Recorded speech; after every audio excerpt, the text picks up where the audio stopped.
faces a choice. This is Battleground America.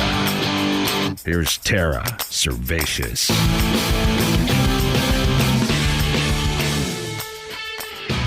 Lawmakers on Capitol Hill outraged over clandestine migrant flights is taking matters into their own hands. Senator Steve Daines introducing legislation barring migrants from showing arrest warrants to board airplanes, saying in a statement, quote, "It's pretty simple. If an illegal immigrant presents their own arrest warrant as a form of ID, they should be immediately arrested, not cleared by TSA to hop on a plane in the United States. The fact this is even an issue is beyond outrageous. This is a threat to our national security, and it must be stopped immediately." And folks, that nails it. The absurdity of this cannot be overstated. If it was another country, it'd be funny. Illegal immigrants handing the arrest warrant, that's an order for your personal arrest, to federal authorities as an ID to fly? There's no greater example, at least in this week's news, of dual justice in the American system. If you're an American citizen and you went up to the TSA and handed them an active warrant for your arrest, would they let you fly? Oh, hell no.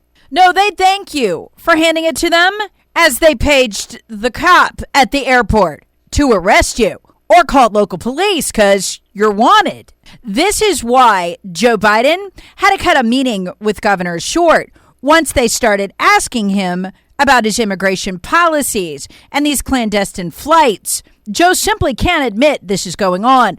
So as the governors began to ask about the clandestine flights going to so many of their states with illegal aliens on board, the media was immediately literally shoved out of the room. Here's Joe, right before the media was shoved out, pretending that he's still trying to get to the bottom of why these illegals are coming here. One of the fundamental things we got to do, in addition to some of the changes we'll make, we don't get into today, but is that if we figure out why they're leaving in the first place. That is, of course, a lie. That's not the real Joe Biden. This is from the campaign trail in 2020 when he told us the truth about what he's going to do. What I would do as president, I would in fact make sure we immediately surge to the border. All those people are seeking asylum. And he's doing it very effectively. Absolutely no incompetence in Joe's handling of the border because he always intended to do this. Again, this is the real Joe Biden. But to allow illegals to use their arrest warrants to fly, why are they doing this? Because the elites are desperate. Because they're losing. Because majorities of the people are rejecting COVID as an authoritarian scheme. They're just done with it. That was supposed to be their big ticket. Now they've only got one ticket left. They have to remake the electorate through illegal immigrants because they can't sell their lunatic plans any other way. They literally need a new electorate because they're losing the American people, even as they're systematically weaponizing every federal agency to put us down and to contain us. Weaponizing those agencies for the purpose of terrorizing us and controlling us. It started with the FBI. I don't need to recap that here. I've done dozens of podcasts on it over the last year. You know that story. But the story now is how it's spreading. You got your first real hint of the actual, yes, I'd call it a war by our federal agencies against the American people last week. Let me summarize it so you can see what I'm talking about quickly.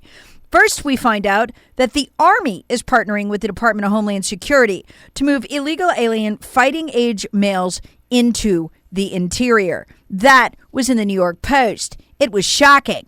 Even more shocking, they're using a contractor who they gave a $136 million contract to move these illegals to, a contractor that works for the CIA and the NSA, that was never operating on our soil before, that did covert operations in Iraq. Now their big covert operation is to undermine the American people, to betray them.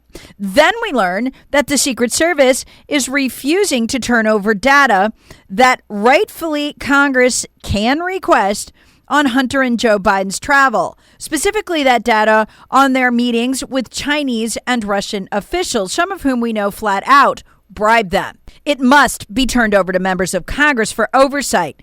They refuse to turn it over, and what they've turned over, they heavily redacted. Again, that's illegal too. It should be redacted only for public publication. Our Congress members have the clearances to see it. They won't give it to them. That's because Congress has lost control of these agencies. Then there's the Capitol Police, which Nancy Pelosi gave spy powers to. Congressional oversight and subpoenas don't even apply to the Capitol Police. They answer to the Speaker. They're almost like a Gestapo, a Stasi. The Capitol Police Force was created to provide security around the Capitol. You've seen them and probably gone through their metal detectors. Now they're a full-fledged spy agency. And what are they doing? What every other full-fledged federal spy agency is doing.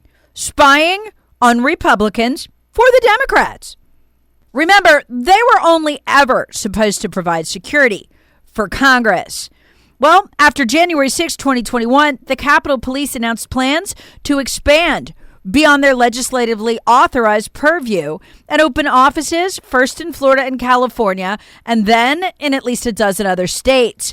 Congress, remember it's controlled by Democrats, overwhelmingly approved a bill last year to fork over, are you ready for this? $2.1 billion with a B in new funding to the Capitol Police. Flush with cash, they were also given the ability to begin spying on Congress members and anyone who interacted with them. And they are. According to an article that recently ran in Politico, the Capitol Police investigators now prepare secret dossiers on lawmakers, congressional staff, donors, even constituents who visit their representatives in public. Well, I'm sorry.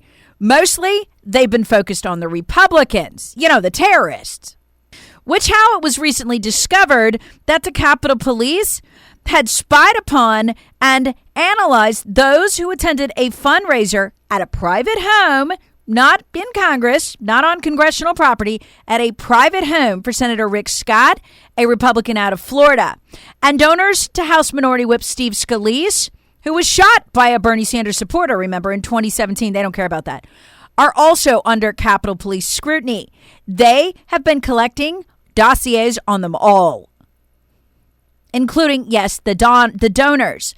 The Capitol Police have become yet another arm of the Stasi of the Democrat Party, collecting dirt on Republicans under the pretense of national security and then leaking gossipy details to the always compliant news media. I'm reading this from American Greatness. Well, like they always do, the Republicans have written a nasty letter about this. That's right, seven Republican Congress members this week sent both Sergeant-at-Arms and the Capitol Police Chief and the architect of the Capitol letters demanding answers, insisting the new spy initiative, quote, constitutes a dramatic and troubling expansion of the Capitol Police Authority. I'll say so. I'll also say it's too late. The letter will go unanswered. I bet the contents of my 401k double or nothing on that, at least as it refers to the details that they demanded about the spying on active members of Congress and their donors. How'd we get here? The GOP leadership desperately wanted to get rid of Trump, you remember.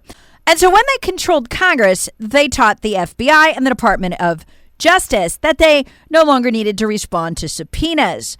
Folks, like the Republicans running the intelligence committees, the Jim Jordans, the John Ratcliffes, issued subpoenas for documents related to Russian collusion. We could have proven it was false had we actually made that. And Paul Ryan was the speaker at the time, the leader of the Republicans. Mitch McConnell was the leader of the Republicans in the Senate. Had we actually made them comply, we wouldn't be here now, but we didn't.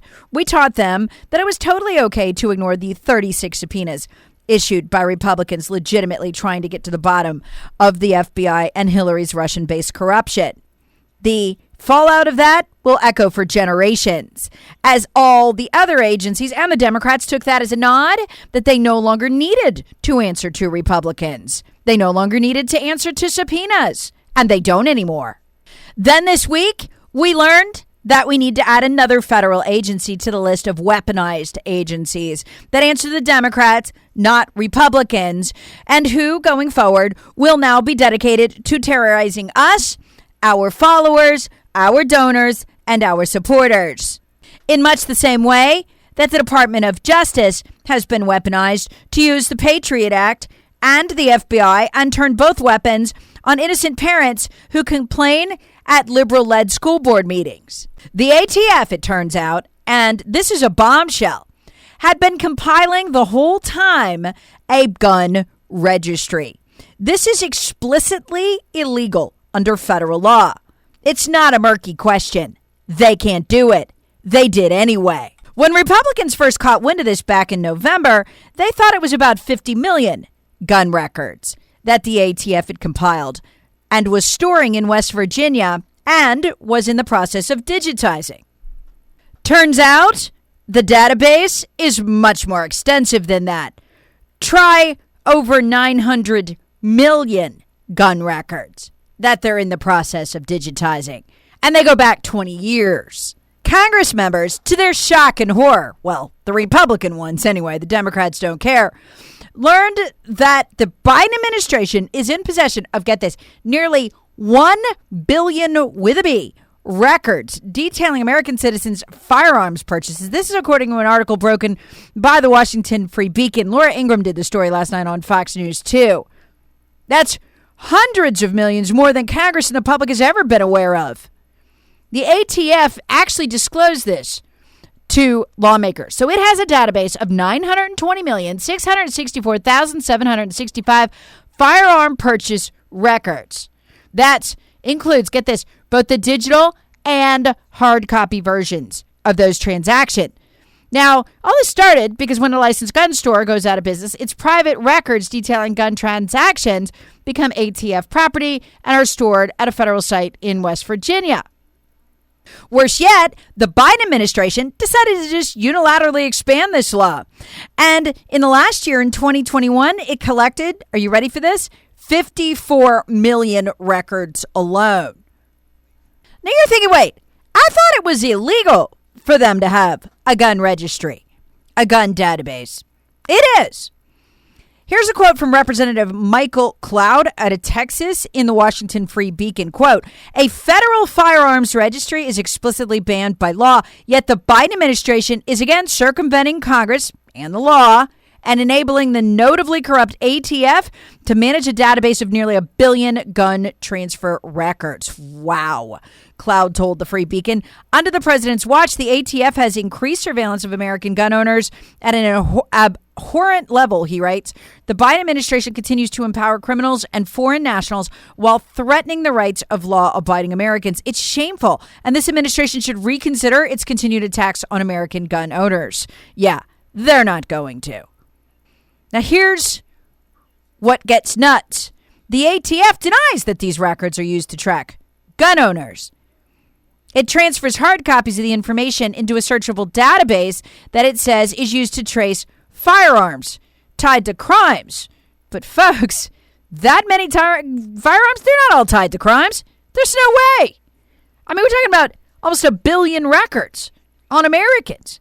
That's pretty much every gun everybody owns. I mean, it's got to be at that level. Meanwhile, as the ATF is stockpiling gun records, the Biden administration is seeking to alter a federal law that lets gun stores destroy those records after 20 years instead of hand them over to the feds. Instead, the Biden administration wants gun stores to maintain their records forever. Meaning when a store closes, the ATF just swings on by and gets all of its records. That proposed law change means 100% of all lawful commercial firearm transfers would eventually end up in ATF's computer system, creating a permanent database in violation of the law. Well, looks like they already have one of those. It'd just get bigger. Bottom line, Aiden Johnson lays it out. He's the director of federal affairs for Gun Owners of America, and he told the Free Beacon it's becoming clear that the Biden administration is well on its way to creating a national gun registry, if it doesn't have one already. Make no mistake, they say. He says this is clear evidence that a partial national gun registry exists. If the American people don't stand up for their rights now, Biden's anti-gun ATF will be able to track gun owners, infringe on our rights, and potentially even confiscate our firearms. Darn skippy they will. This is exactly what they're... Bottom line, folks, laws on the books, court rulings aren't restraining this government anymore. They aren't even speed bumps anymore. They just do as they please. Compile a gun registry anyway, even though federal law forbids it? Sure. Who's going to stop them? The FBI? The Department of Justice? This is the circular problem, folks. There is no meaningful federal law enforcement anymore. There's no control mechanism if these agencies don't answer to Congress. There's no way to stop them unless Republicans were to take control back, defund them, and then rip them down to the seams. Literally, there's no way to get control. Here's Jim Jordan, Republican member of Congress, reacting to the news on Laura Ingraham last night of the gun database. This is frightening. You got the FBI going after parents. You got the DOJ setting up a domestic terrorism unit. Now we find out the ATF is going after law-abiding gun owners. I mean, I think about this. Hillary Clinton destroyed 30,000 emails while she was under investigation. And now every single gun purchase by a law-abiding American is being preserved. So what? So that the federal government can set up a national database? This is scary stuff, what they've done to our First Amendment rights and now what they're doing to our Second Amendment liberties, all from one administration, all in a single year. So yeah, there's a number of us who are very concerned about this, and this is why we wrote the letter. And frankly, we didn't realize it was quite this number of purchases over the last 20-some years that the federal government is now compiling. Jordan's right. When you put it all in context, it is a total weaponization of the federal government and its law enforcement agencies, and the Army, quite frankly, against the American people. Jordan nails this. You got to view it all in context. It was just a few years ago the IRS went after conservatives. Then we find out the FBI spying on a presidential campaign. Then we learn that there's all kinds of abuses in the FISA process, not just what you and I have talked about and others have talked about, but the Inspector General pointed it out with 2 separate reports. Unbelievable abuses of the FISA process. Then you see just 3 weeks ago, in one day, Laura, in one day we had the President of the United States give a speech in Georgia where he called half the country terrorist and racist. That same day we learned the FBI and the DOJ have set up a domestic terrorism unit, and that's also the same day we learned that the Department of Education solicited the letter from the School Boards Association so they would have the pretext to do what they wanted to do, namely go spy on American parents, moms and dads showing up at school board meetings. So that's the context, and now we learn almost 1 billion purchases are in this database that is searchable and usable by the government that over the last 2 years, and you were the first to say this. I remember in April of 2020, you said when they started this lockdown stuff with COVID, where is this going to go? And look what's happened in the last 2 years. So that is the context that we have to view all this. And that's what scares us so much and why we wrote the letter and why we're going to continue to scream and shout about what's going on in this administration. So the battle lines are drawn. But who'll win? It'll take. That depends on one thing: the willingness of the American people to go along. We looked at COVID, and that was a little scary. I mean, you guys have me with a 99.7% survival rate overall, and look at the power we gave up. But look at the cynicism now, the total lack of confidence. Over 60% no longer having confidence in our institutions.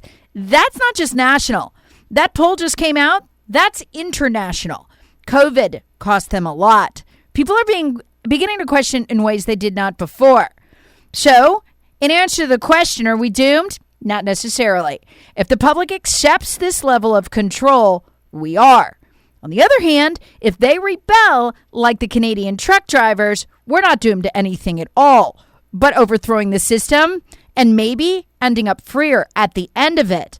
After all, if you had to guess, if you had to pick one country where a massive rebellion by truck drivers, over 50,000 vehicles, if you had to pick the country where that would begin, would you pick Canada or the U.S.? I'd never pick Canada. But as it stands right now, it's Tuesday, and the Canadian truckers have held on to their complete blockade of a Montana crossing route between Canada and the U.S. that's key to the delivery of beef and farm equipment, protesting Trudeau's vaccine mandates. That kind of thing, the elites can't sustain a rebellion. It's too big. So we're watching this in Canada, and it's given me more hope than anything I've seen on this hemisphere in a long time.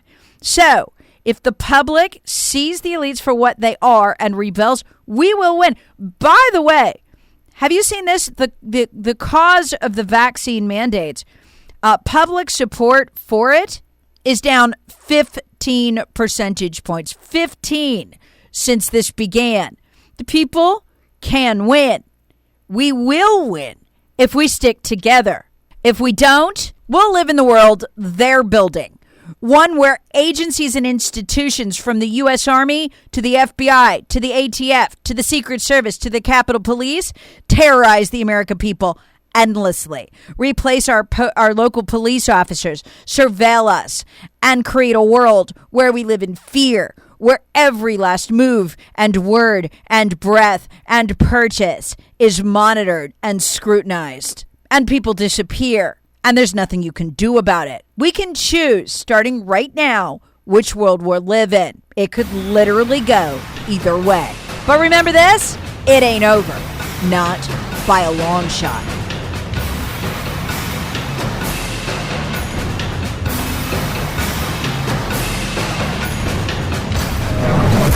Battleground America with Tara Servatius. Please subscribe on the Odyssey app or wherever you get your favorite podcasts. Share with friends, family, and other free thinkers. Thanks for listening.